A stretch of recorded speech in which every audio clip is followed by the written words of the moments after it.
Ciao, I'm Kate Portanova, your host, Italy Experience Guide, and lifelong lover of all things Florence.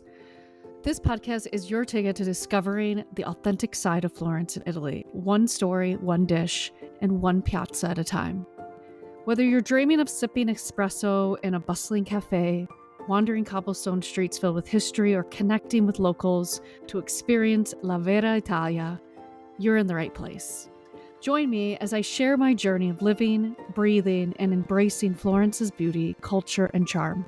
Along the way, we'll explore slow travel, cultural immersion, and the simple joys of Italian life, with plenty of insider tips and heartfelt stories to inspire your next adventure. So grab your cappuccino, before noon of course, and let's dive into the magic of Florence together. In America, wasting time feels like failure. But in Italy, it's an art, a ritual, a rebellion even. Ciao, and welcome to Florence and Me, the podcast about slow travel, soulful moments, and the real Italy beyond the tourist traps and guidebooks. I'm Kate Portanova, your host and an Italy-obsessed travel guide. Today I want to talk about something that felt radical when I first moved to Florence, learning how to waste time and do it well. I remember it so vividly.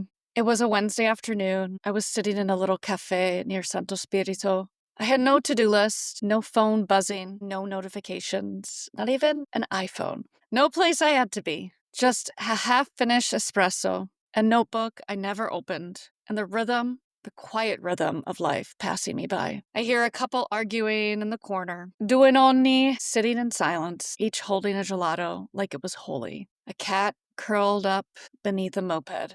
And there I was, just simply existing. No agenda, no productivity guilt, just watching, breathing, and being. In that moment, I realized this is what the Italians call dolce far niente, the sweetness of doing nothing. Now, in the US, I measure my days with check boxes. If I wasn't doing something, I wasn't enough, constantly pressuring myself to do more when I don't have the energy to do anymore. Even vacations became goal-oriented. I must see this. Let's book that table at that restaurant. Let's hit those 10,000 steps. But here, when I lived in Florence, I watched people linger over wine, linger over conversations, just linger. A 30-minute errand became a 2-hour adventure because I ran into 3 people I knew and stopped to chat with each one of them. Most of the time, it was always my dear friend Pasquale. Time, I realized, wasn't something to conquer. It was something to savor. Italy taught me that presence is pleasure, that you don't need to earn rest, that your worth isn't tied to your output.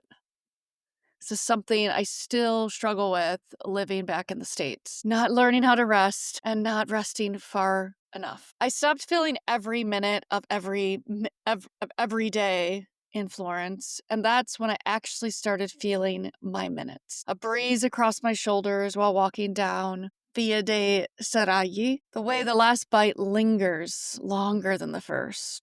I learned to schedule less and to notice more. In wasting time, I reclaimed time for myself. So today, I want to leave you with a gentle challenge. Waste some time this week on purpose. Sit on your porch without your phone, stare at the ceiling. Take the long way home, pet your dog, your cat, longer than your animal wants you to, especially my cats. Because some of the richest moments in life aren't the ones we plan. They're the ones we give ourselves permission to enjoy. If this episode made you pause, smile, or just breathe deeply, I'd love for you to subscribe, leave a review, or share it with someone who's always rushing. And if you're craving for more slow travel, storytelling, and connection, come find me over on Substack or at trulyitaly.tours. You'll find all my links in the show notes below.